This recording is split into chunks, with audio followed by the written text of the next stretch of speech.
Ya, selamat malam saudara penonton dimanapun Anda berada. Senang sekali saya Iwan Chandra Lamisi bisa kembali hadir menjumpai Anda di Indonesia Bicara.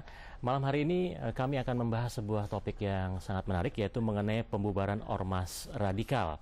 Dan seperti kita ketahui bersama, minggu lalu Menko Polhukam Bapak Wiranto telah memberikan pernyataan akan membubarkan organisasi massa yang dianggap radikal, yaitu saya sebut saja Hizbut Tahrir Indonesia.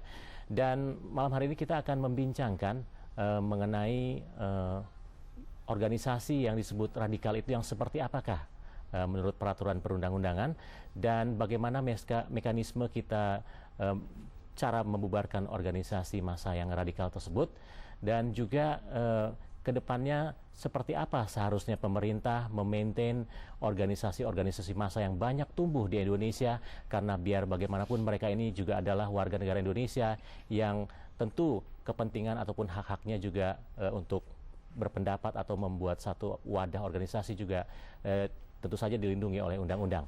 Kita telah kedatangan dua orang narasumber. Yang pertama di sebelah kiri saya ada Bapak Sudarmo, Dirjen Politik dan Pemerintahan Umum Kementerian Dalam Negeri. Selamat malam, Pak Sudarmo. Terima kasih sudah hadir. Kemudian di sebelahnya ada Profesor Kiai Haji Yudian Wahyudi PhD, Rektor Universitas Islam Negeri Sunan Kalijaga, Yogyakarta. Selamat malam, Assalamualaikum Prof. Ya, terima kasih sudah hadir. Baik, yang pertama saya ke Pak Sudarmo terlebih dahulu. Pak Darmo, organisasi massa radikal ini kalau dari kalimatnya ini agak berat juga, nampaknya serem juga nih, radikal. Sebenarnya mengerikan sepertinya. Definisi radikal kalau dari kacamata pemerintah ini sebenarnya seperti apa sih, Pak Darmo?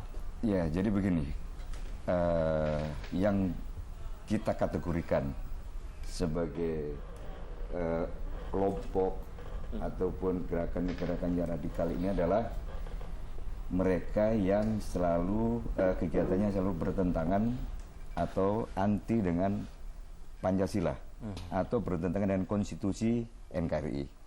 Nah, itu yang kita sebut radikal. Ada radikal kanan, ada radikal kiri, ada radikal lainnya. Tiga hal yang menjadi atensi pemerintah. Ya, selalu kita waspadai ini, terutama terhadap kegiatan-kegiatan yang dilakukannya di lapangan. Ya, ini kira-kira yang yang kita sebut dengan radikal. Ya, ini kalau katakanlah dalam contoh HTI ini kan sudah lebih dari 20 tahun mereka berdiri ya di negara kita ya. Walaupun di luar negeri itu di pusatnya katakanlah mereka sudah cukup lama juga.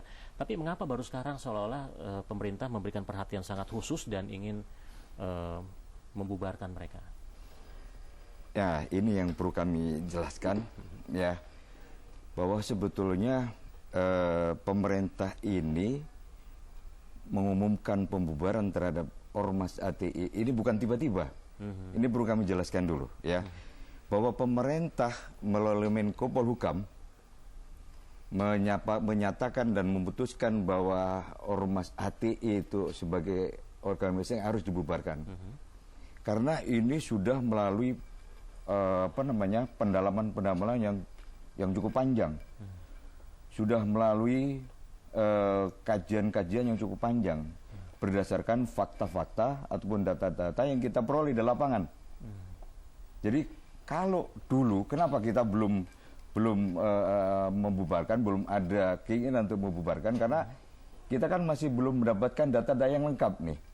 Ya, setelah kita mendapatkan fakta, data-data dari berbagai unsur yang kita himpun, kemudian barulah pemerintah menyatakan ya pembubaran terhadap ormas HTI ini. Yeah. Kenapa? Nanti kita perlu kita sampaikan juga kenapa kita mesti bubarkan. Karena banyak yang mereka lakukan, terutama kegiatan-kegiatan yang memang kegiatan mereka ini selalu anti Pancasila. Nah, ini yang perlu kita sampaikan kepada seluruh masyarakat, bahwa HTI ini memang perlu menjadi perhatian kita bersama. memang di dalam kegiatan sehari-hari kadang-kadang mereka menunjukkan kegiatan yang damai. Tetapi di belakang itu atau di dalam kegiatan yang terselubung itu ada kegiatan-kegiatan yang mungkin masyarakat tidak diketahui. Ya, masyarakat tidak tahu.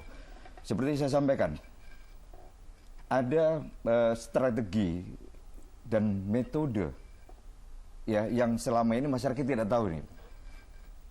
Jadi hasil dari data-data tadi ya atau fakta-fakta yang kita temukan di lapangan itu, mereka sudah membuat 6 strategi atau 6 langkah ya di dalam rangka untuk yang langkah terakhirnya adalah perebutan kekuasaan. Nah itu kalau istilahnya itu Pak, 6 langkah itu. Yang pertama itu membentuk kepribadian Islam.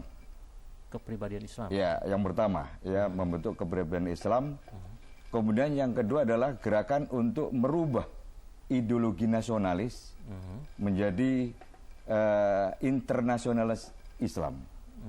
Nah, kemudian gerakan ketiga ini adalah gerakan untuk berinteraksi dengan rakyat. Gerakan keempat ini adalah gerakan intelektualisasi. Kelima ini adalah daulah Islamiyah. Ya, pendirian daulah Islamiyah. Kemudian yang terakhir adalah perebutan kekuasaan. Itu baru strategi dengan metodenya. Ya, dari ada 6 itu. Belum lagi masyarakat belum tidak tahu itu. Ada lagi rancangan undang-undang dasar Islam. Nah, kalau sekarang Ormas sudah punya undang-undang tersendiri, ini apakah benar itu ya mereka tidak punya tujuan lain? Kan selama ini belum ada ormas yang punya undang-undang tersendiri.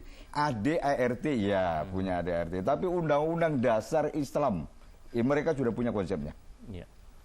Itu yang perlu kita waspadai. Oke, baik, saya ke Prof Yudian.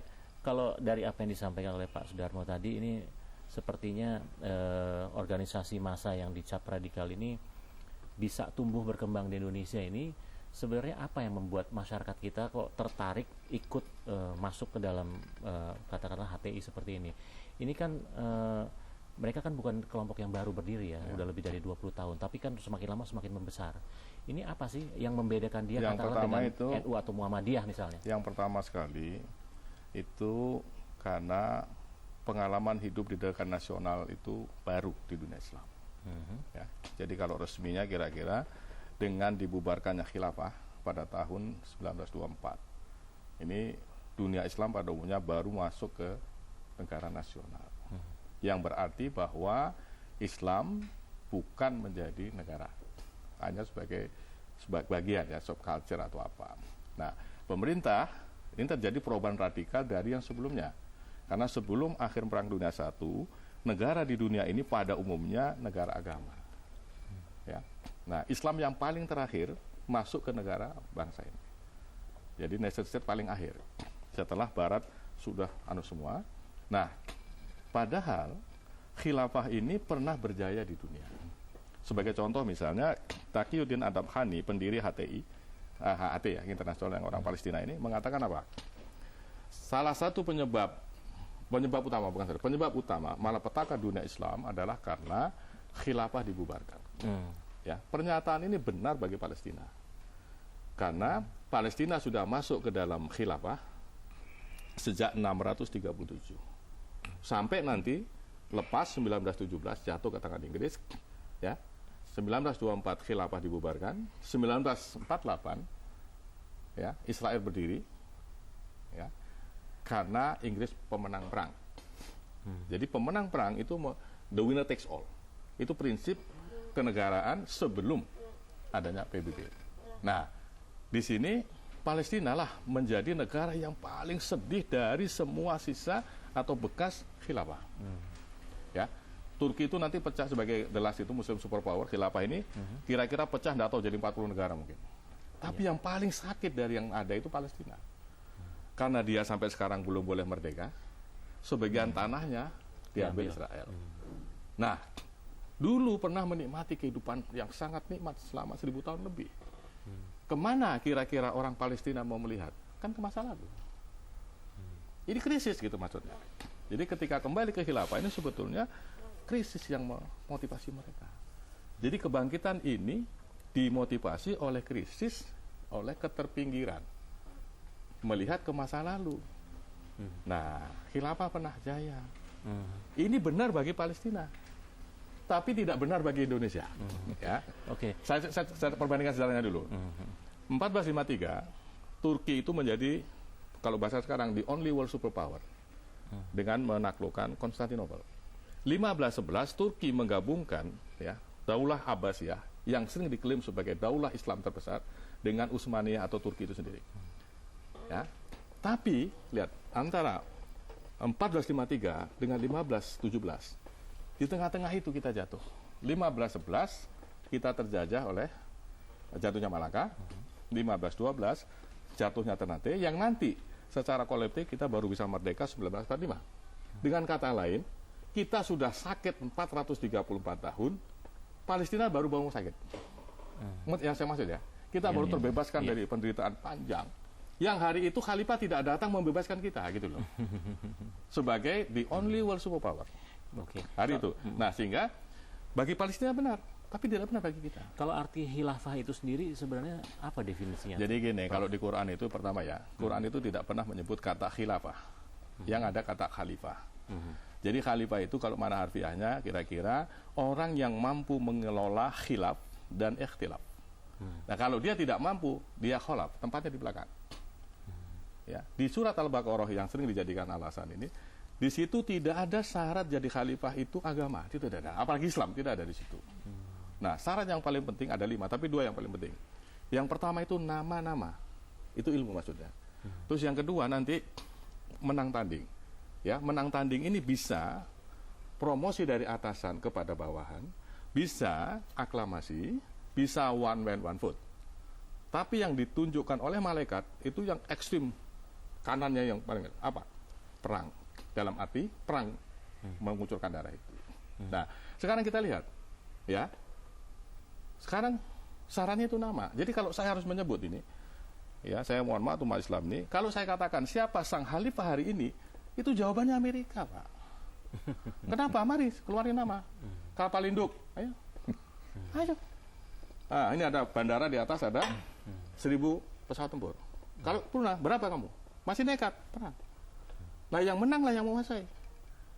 Kalau yang dimaksud khalifah itu. Ya. Yang berilmu, yang kuat itu tadi. Ya? Nah, padahal yang dimaksud khalifah di situ sebetulnya Quran itu menceritakan pembangunan sumber daya manusia profesional yang memenuhi semua kualifikasi untuk jabatan yang dia kehendaki. Contoh sekarang, misalnya Bapak ya, sistemnya silakan apa saja bisa. Misalnya sekarang Bapak ingin jadi hakim, Bapak harus punya nama SH. Ya, saya misalnya Dr. Andes, walaupun saya dari Harvard Law School, tapi Dr. Andes, saya nggak boleh ngelamar hakim di pengadilan negeri. Nggak boleh saya jadi ketua MK. Nama saya nggak cocok. Paham ya? Ilmunya nggak cocok ya. Nah, nggak pas.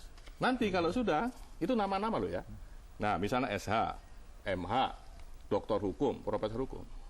Jadi misalnya saya dengan Pak Mahfud bedanya apa sih? Dia SH, saya Dr. Andes. Cuma itu aja. Tapi nama inilah yang dikehendaki oleh Quran yang menuju kepada orang profesional itu. Nah, kumpulan orang inilah yang dikehendaki Quran.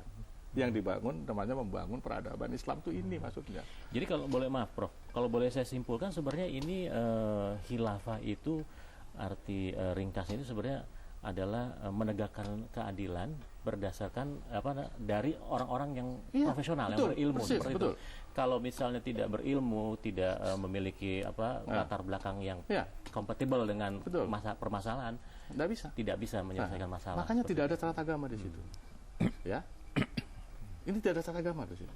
Jangan lupa umat Islam keliru ketika bicara khilafah itu dikira taken for granted pasti yang dimaksud Islam. Tidak ada, di Quran saya sudah baca berkali-kali. Tidak ada. Nah, kita tes sekarang Mas. Kalau tidak percaya ya. Ini Quran ngomong lagi. Kelompok minoritas bisa mengalahkan kelompok mayoritas dengan izin Allah. Ya saya katakan Quran soal ini. Allah. Oke, izin Allah itu apa? Nama-nama tadi. Sekarang kita tes ya. Kita laki-laki nih, tentara lah kira-kira, semua Pak ya. Tentara, polisi ini kumpulin. Ya. Tapi nggak ada yang mendalami misalnya ya, ilmu matematika sampai level profesor. Ditanding sama satu perempuan menang nggak dia? Menang nggak? Ya, ini kalau bahasa kasarnya kira-kira jenderal ya dikumpulin itu, udah. Tapi laki ya, kayak saya mau bicara kontras perempuannya itu biar kelihatan bahwa ini persoalan ilmu, bukan soal lain-lain. Nah, misalnya yang satu ini angkatan udara, yang satu ini, kumpulin juga kiai-kiai bidangnya semuanya semua. Tapi yang diujikan tuh satu, misalnya matematika level doktor. Nah ini orang nggak ada yang belajar. Benar nggak dia kalah sama satu perempuan yang levelnya doktor? Paham ya? Nah ini yang dimaksud. Jadi mayoritas yang banyak itu kemampuan dia untuk memecahkan masalah juga itu. ya. Makanya tadi persis, Khalifah itu persis problem solver, maksudnya persis. Oke, baik Prof. Pak Sudarmo sebentar, kita harus jeda dulu untuk mengikuti Indonesia Terkini. Kita nanti akan lanjutkan lagi. Saudara tetaplah bersama kami di Indonesia Bicara, kami segera kembali.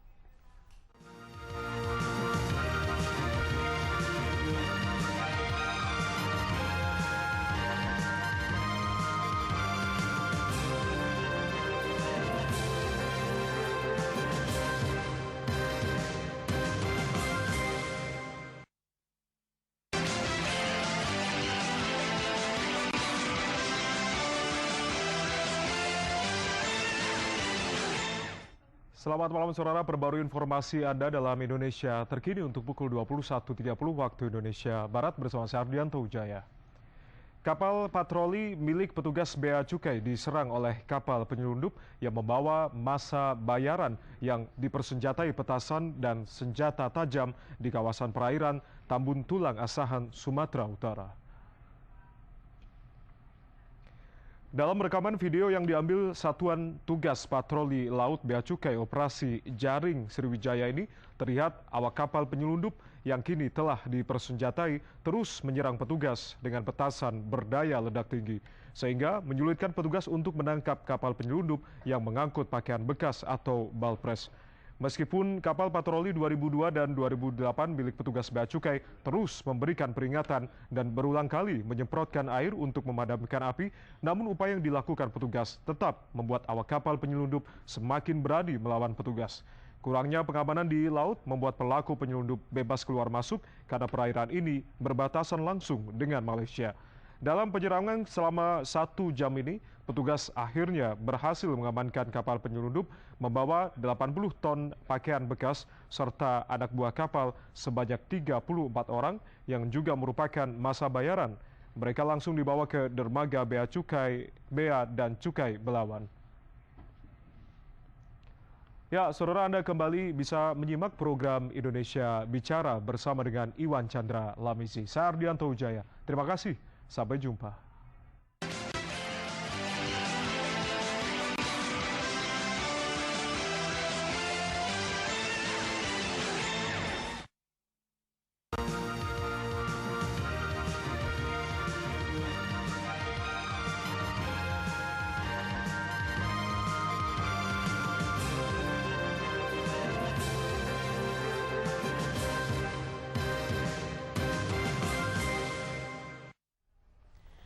Ya, saudara, kembali kita di Indonesia Bicara, dan dialog Indonesia Bicara malam hari ini merupakan kerjasama TVRI dengan IKT Dirjen IKP Kominfo. Baik, saya lanjut ke Pak Sudarmo. Pak Sudarmo, ini kan konsensus negara kita ini kan semenjak kemerdekaan 17 Agustus 1945 adalah kita berdasarkan Pancasila dan Undang-Undang Dasar 1945 ya. Dan ini sesungguhnya semua organisasi, massa, partai ataupun kelompok-kelompok ini kan semua harus mengacu pada Pancasila dan Undang-Undang 45. Dan waktu saya ingin sedikit membandingkan di zaman Orde Baru ini juga kelompok ini kan juga sudah ada, sudah tumbuh juga, tapi tidak mengkhawatirkan dari kacamata pemerintah seperti sekarang ini. Nah, ini apakah pemerintah melihat selain dari kelompok HTI ini ada juga kelompok-kelompok lain yang juga merupakan ancaman sebagai yang masuk kategori ormas radikal juga selain dari HTI ini? Sebelum saya jawab itu ya, saya perlu juga jelaskan dulu, ini isu-isu yang berkembang di masyarakat, bahwa pembubaran HTI ini ada muatan politis di situ. Ya. Sekali lagi ini saya sampaikan, ini tidak ada sama sekali muatan politisnya. Terlebih hanya ini memang kita mendasari dan berpikir bahwa HTI ini adalah organisasi kemasyarakatan yang memang anti Pancasila. Ya, anti Pancasila. Jadi perlu kami jelaskan juga bahwa HTI ini sudah bertentangan dengan ciri, tujuan, azas yang berdasarkan Pancasila dan Undang-Undang Dasar 45. Ini ya, ini perlu saya sampaikan dulu. Jadi jangan semua nanti keputusan pemerintah itu dianggap ada nilai politisnya. Tidak ada sama sekali. Ini hanya murni untuk NKRI. Ini yang perlu dipahami secara bersama oleh masyarakat. Itu tadi ya, ajas, tujuan, cirinya betul-betul bertentangan dengan Pancasila dan Undang-Undang Dasar 45. Ya, padahal jelas bahwa ormas itu harus dalam kegiatannya ajas, cirinya tidak boleh bertentangan dengan Pancasila. Tapi mereka di dalam implementasinya, dalam kegiatannya selalu itu tadi yang disampaikan oleh Pak Profesor, ya selalu menyuarakan khilafah. Ya, selalu menyuarakan khilafah.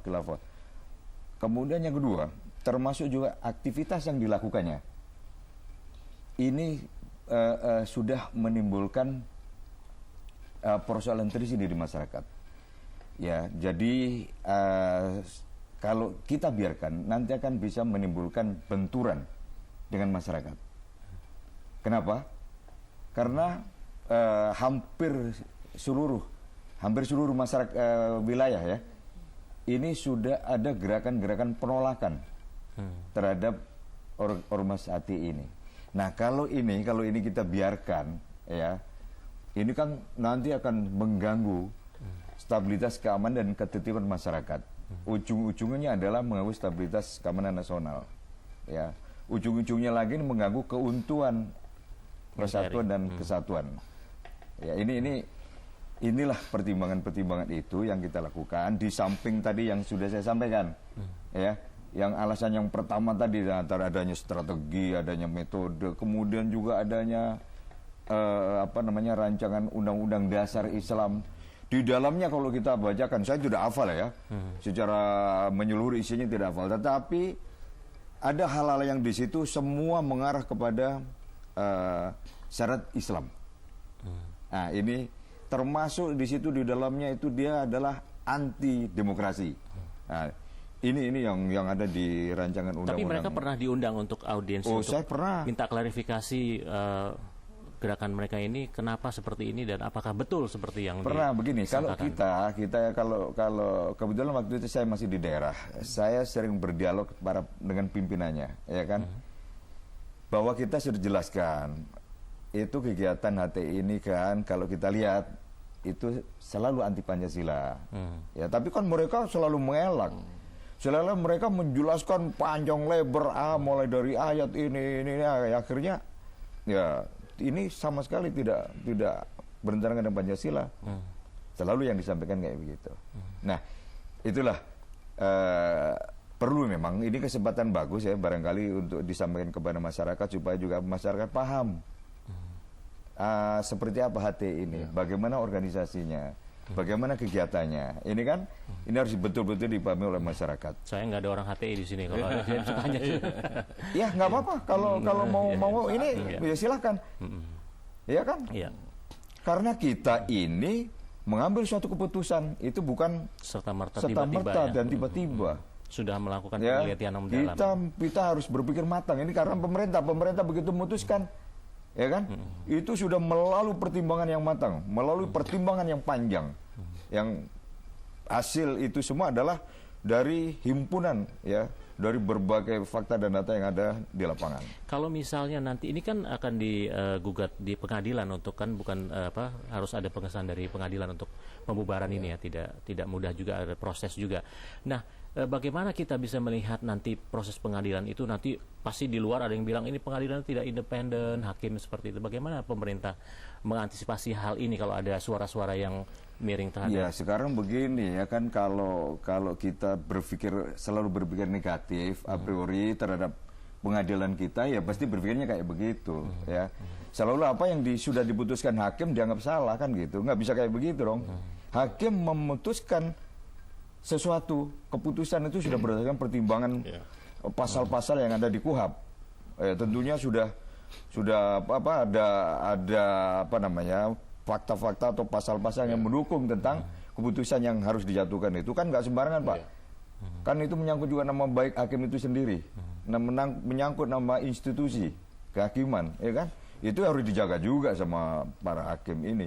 Jadi kalau misalnya nanti ada keputusan hakim yang menyatakan bahwa HTI memang dilarang ya nggak harus dipatuhi kan gitu. Begitupun sebaliknya kalau ternyata keputusan hakim berbeda daripada apa yang dituduhkan pemerintah, misalnya juga ini semua juga harus menerima secara legowo juga bisa seperti itu ya. Iya, tetapi mungkin Prof ada pendapat lain barangkali Prof. Ya, kalau saya tadi sedikit lagi ingin menjelaskan tentang itu ya. Kalau bahasa sederhananya begini, Pancasila ini butuh banyak khalifah. Artinya orang yang memenuhi syarat dalam bidang yang dia ingin capai. Ya, misalnya kita perlu bikin S.A. sebanyak-banyaknya, dokter sebanyak-banyaknya, dalam rangka mencapai tujuan konstitusi. Ya, ini right man on the right place ya, maksudnya gitu, nih. Persis yang seperti itu maksudnya. Nah, karena di hadis juga dikatakan setiap orang itu adalah pemimpin dan akan dimintai pertanggungjawaban atas kepemimpinannya, itu termasuk sini. Nah, sudah. Nah, kita lihat sekarang negara Indonesia ini ya unik ya. Kita terjajah 434 tahun. Ya. Salah satu prestasi orang Indonesia, khususnya umat Islam, supaya nanti kelihatan HTI itu kecil. Begini. Akhir Perang Dunia I dan Perang Dunia II, semua negara besar Islam itu pecah jadi kecil-kecil. Ya tadi saya katakan Turki pecah jadi atau 40 negara atau berapa. Kemudian Pakistan pecah, India. Umat Islam pernah memecah sana lebih dari 1000 tahun. Ya, ini yang tidak ketangkap dari cerita itu. Nah, lihat pecah menjadi India, Pakistan dan Bangladesh. Tapi Indonesia ini unik. Kita terjajah 434 tahun, tidak main-main secara kolektif ya. Kita termiskinkan, kita terbodohkan semuanya. Tapi ingat, ya, kita jadi negara besar, negara nasional. Ya, jadi nasionalisme itu di dunia Islam katakanlah mencabik-cabik, makanya mereka anti nasionalisme. Tapi di Indonesia terbalik. Nasionalisme justru mempersatukan keraton-keraton atau pemerintah-pemerintah yang terjajah itu menjadi sebuah negara, namanya NKRI. Ini tidak pernah terjadi di dunia, Pak. Saya ambil contoh. Amerika besar, tapi pecahan Inggris. Australia besar, pecahan Inggris. Kanada besar, pecahan Inggris. Bahkan Rusia besar, tapi pecahan Soviet. Tapi Indonesia, Bapak bisa bayangkan nggak akan menjadi besar seperti ini? Nah, ingat, HTI tidak ada di sana. Ingat. Ya. Supaya kelompok-kelompok keras ini tahu. Mereka tidak ada di dalam perjuangan itu. Jelas. Nah, sekarang, kalau kita tarik, ini perjuangan bersama ya. Kalau terutama saya katakan dari perspektif muslimnya. Ya, umat Islam yang lemah dulu ini bisa membangun negara nasional hebatnya semacam ini. Kita sekarang mau dirusak pakai mimpi yang Palestina tadi. Ini mimpi apa? Ya. Jadi kalau saya baca Qur'annya, tidak ada syarat menurut Al-Qur'an nama-nama tadi. Ya. Karena nanti pasti kalah tanding. Karena tidak ada otoritas apalagi kekuasaan yang tidak ditegakkan di atas tanda petik menang tanding. Pak Jokowi jadi presiden karena menang pemilihan dah. Nah, misalnya gitu. Semua termasuk Amerika, kenapa jadi sekarang tanda petik the only world superpower? Karena dia memimpin perang dunia. Dia menang. Nah, andai kata yang menang Jepang itu beda lagi cerita. Ya kan? Nah, itu Pak. Jadi sebetulnya mimpi khilafah di Indonesia itu mimpi nonsens. Nonsens. Tidak ada syaratnya menurut Al-Quran dan fakta sejarah Indonesia sudah menunjukkan. Ya, kita yang terlemahkan sekian lama justru bisa membangun mengalahkan semua orang Arab. Jangan salah. Silakan. Saya berkali-kali kata. Ya. Coba kalau kita bandingkan ini satu ini. Saya bilang Umar bin Khattab itu, ya kalau bahasa simpelnya mau tanding laut sama Indonesia itu Arab itu. Mari kita tanding. Jangankan lawan Indonesia, itu cuma dari Gorontalo sampai Papua aja enggak sanggup mereka kok. Mau tanding gunung, enggak usah semua. Bukit Barisan aja kalah itu semua Arab itu. Mau tanding apa lagi? Pohon. Aduh, enggak dikasih pohon Soekarno aja senang sekali kok mereka. Padahal pohon yang dikasih Presiden Soekarno di sana itu pohon apa coba? Ya. Jadi kita dari udara, laut, gunung, air, ini bukan tandingan orang Arab. Coba kalau Bapak tanya ke Rasulullah. Ya Rasulullah ini ya. Siapa yang lebih hebat? Kami bangsa Indonesia yang terjajah 434 tahun, tapi bisa bikin republik ini. Ya, dan Quran mengajarkan masyarakat majemuk, bukan masyarakat tunggal. Nah, sekarang kami bisa berkumpul begini. Lihat, dibandingkan itu warisanmu, habis di Timur Tengah. Apa kata Rasulullah? Nangis nggak Rasulullah kalau melihat hari ini? Ya, maksud saya gini, khilafah hancur, habis di Timur Tengah. Kita yang nggak pernah ditolong khilafah ini, tiba-tiba jadi negara gede. Kalau saya kembali ke Muslim, siapa yang Qurani? Memang mereka, kita Pak. Ya, yang mempersatukan kita ini yaitu Iya, nasionalisme. nasionalisme. Itu justru. Ya, ini yang perlu dicatat. Jadi apapun makhluk Allah atau benda ini ya, kan terkena hukum positif dan negatif sekaligus. Oke, nasionalisme di Timur Tengah, di India, di mana-mana menghancurkan dunia Islam. Oke, tapi ingat di Indonesia tidak. Maka Muslim Indonesia ini sebetulnya Muslim yang paling beruntung yang hidup di negara nasional. Mau apa aja boleh kok Pak. Ya, saya kasih contoh terakhir Pak Subrono, perbandingan. Saya baru pulang dari Tunisia, kira-kira 2 bulan yang lalu. Saya kaget, Tunisia itu masuk ke dalam khilafah sudah sejak abad ke-9 atau 8, lebih awal, abad 8. Tapi ingat, ya sekarang Muslimnya 98 sampai 99%. Tapi Universitas Zaitunah itu satu-satunya sekolah Islam di Tunisia. Terus saya tanya, kenapa nggak bikin swasta? Dilarang oleh konstitusi. Ingat, kata-kata ini. Kalau di Indonesia apa-apa bikin apa? Sekolah tinggi agama Islam swasta, minta kemenang dinegerikan, dikasih, ya Pak ya? Ya, Nah, mudah. Iya, jadi kalau saya katakan terakhir itu ya, umat Islam Indonesia ini tinggal bersyukur. Bersyukur itu apa? Tadi, bikin banyak khalifah, tapi tidak usah bikin khilafah. Oke, Jadi baik. memaksimalkan potensi Pancasila dengan melahirkan orang-orang yang baik.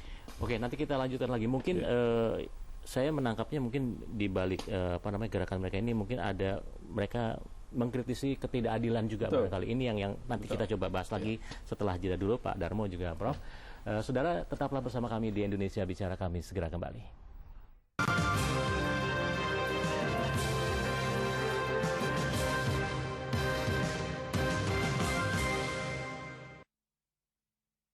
Bismillah. Siraman rohani akan menemani Anda di pagi hari, dikemas dalam acara Serambi Islami. Assalamualaikum warahmatullahi wabarakatuh. Kali ini bertema peranan istri mewujudkan suami yang soleh. Bagaimanakah peranan istri Menghadirkan dalam narasumber mewujudkan Dr. suami yang Randa soleh? Yati Priyati MAG. Adalah menumbuhkan mawaddah. Ketika kita melihat ini sebagai mawaddah, Serambi sebenarnya Islami, rumah tangga itu Selasa, akan selalu 16 Mei terasa indah, 2017, meskipun dulu pukul tensinya 4.30 langsing waktu sekarang Indonesia Barat.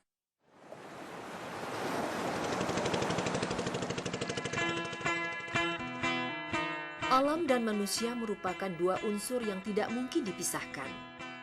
Alam memberikan apa yang manusia butuhkan, dan manusia sebagai penjaga, pemelihara dan penyebab kehidupan di dalamnya. Funja, satu dari sekian banyak wujud syukur kepada Sang Maha Pencipta, di mana semua elemen masyarakat berbaur menjadi satu yang sekaligus mewakili kearifan lokal budaya daerah setempat.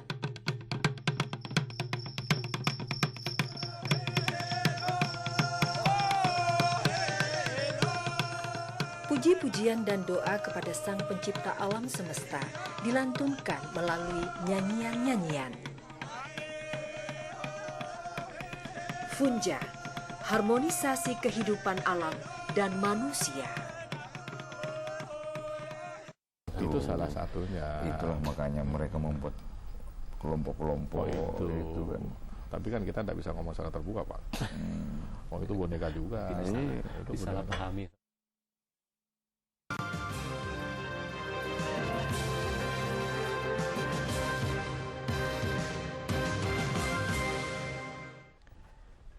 Ya, Anda kembali lagi di Indonesia Bicara dan kita masih membahas topik mengenai pembubaran ormas radikal.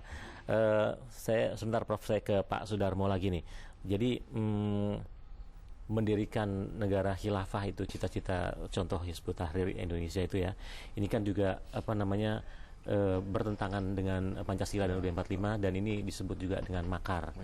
Walaupun juga definisi makar di beberapa kalangan menilai kalau mau makar itu kan harus ada kejadiannya, mungkin ada senjata juga di situ. Apa ini kan gerakan gerakan pengajian, gerakan khotbah, gerakan menyebarkan rahmatan lil alamin seperti itu. Mana diletak makarnya, mana diletak ciri anti Pancasila itu di mana? Itu banyak yang mengatakan seperti itu. Bagaimana pemerintah menjelaskan ini kepada masyarakat yang awam dalam hal ini, bahwa ini sebenarnya ancaman buat kita. Kan harus ada counter juga dari pemerintah, bagaimana menetralisir apa yang mereka lakukan. Toh yang mereka lakukan dapat simpati dari masyarakat, Pak Darmo. Gimana pendapat? Itulah tadi yang saya sampaikan, itu sudah disampaikan juga yang Bapak Prof ya, bahwa mereka ini kan pandai. Ya, artinya begini, dia punya strategi yang baik lah ya. Di dalam melaksanakan kegiatan-kegiatannya ini dia selalu mengcover dengan kegiatan yang damai, sejuk, dibungkus kan dengan dakwah, ya kan? Dakwah-dakwah yang menarik lah, kira-kira kan begitu.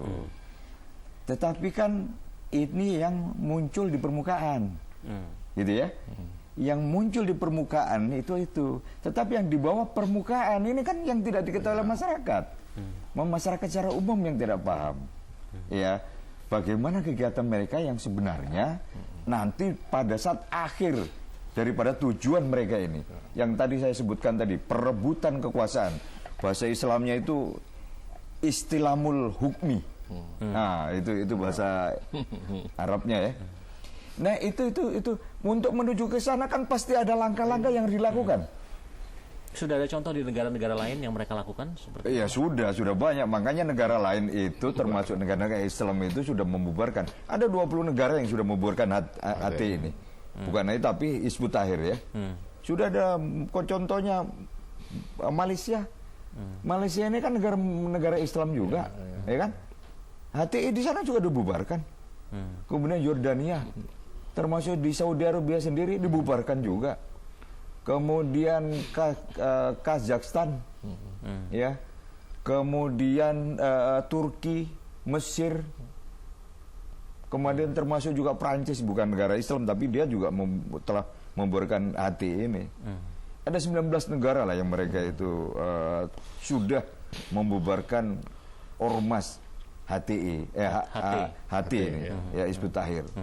Indonesia masuk yang ke-20, ya paling belakang lah, paling belakang. Tapi bukan berarti terlambat, tetapi ya inilah waktu yang tepat memang karena kita sudah mendapatkan berbagai bukti, ya yang bisa kita jadikan nanti bukti untuk di pengadilan kalau memang nanti dibawa ke pengadilan. Ya, ini yang perlu kami sampaikan kepada masyarakat sekalian. Jadi sementara ini itulah ya yang dilakukan oleh HTI ini, gerakan yang sangat positif di atas permukaan ini. Tapi di bawah permukaan dia sudah membentuk itu tadi. Mana tahu masyarakat itu terhadap rancangan undang-undang Islam yang sudah ada itu. Ya, sudah tahu belum? Ya, belum banyak yang tahu. Ya, gitu loh. Nah, nanti setelah itu kemudian ada fase-fase tadi pada saat mereka sudah mempersiapkan ya segala upaya, termasuk perlengkapan yang sudah dibutuhkan, merasa kuat. Fase yang terakhir yang dilakukan atau strategi yang terakhir yang dilakukan. Ya. Karena dia merasa nih sudah mempunyai pendukung, sudah punya pendukung cukup kuat, punya peralatan yang cukup kuat ya, tapi ini dia melakukan itu kan undercover. Nah, itulah makanya sebelum sampai ke tahap itu pemerintah mengambil suatu keputusan yang tepat, yaitu membubarkan HTI ini. Nah, itu yang kita lakukan. HTI ini dibentuk ini sudah sesuai dengan undang-undang keormasan di Indonesia juga. Jadi HTI ini kan bukan ormas dia. Dia ini perkumpulan. Karena dia kan mendapat izinnya itu dari Kumham, Badan Hukum, ya. Jadi ada dua ya, ormas itu di bawah Kementerian Dalam Negeri, yang kalau kita memberi itu adalah surat keterangan terdaftar bagi ormas ya. Nah, kemudian ada badan hukum itu ada dua, ada yayasan, ada perkumpulan. Salah satu ini HTI ini adalah perkumpulan. Perkumpulan. Ya, izinnya ke Kumham, kemudian keluarlah Badan Hukum yang dikeluarkan Kumham. Jadi makanya pembubarannya harus melalui pengadilan itu. Iya, ya tidak juga semua. Sebetulnya juga ormas pun kalau mau dibubarkan juga harus melalui pengadilan. Sama juga. Oke. Baik, Prof.